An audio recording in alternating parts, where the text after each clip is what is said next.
Cinema అలాగే హిందీ తమిళ సినిమాలలో కూడా నటించడం జరిగింది. ఆయన 90కి పైగా చిత్రాలలో నటించారు. నిన్నే పెళ్లాడతా అన్నమయ్య చిత్రాలకి జాతీయ చలనచిత్ర అవార్డును కూడా అందుకోవడం జరిగింది. తెలుగు సినిమాలో తన కృషికి ఆయనకి నంది అవార్డులతోని సన్మానించడం జరిగింది. అలాగే ఫిల్మ్ఫేర్ అవార్డులు కూడా ఆయన కైవసం చేసుకున్నారు.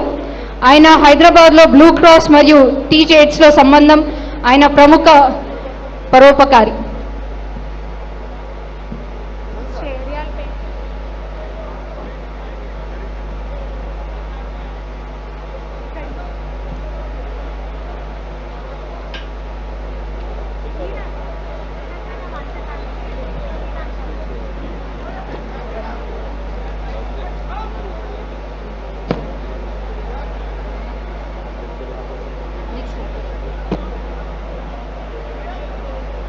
Now I request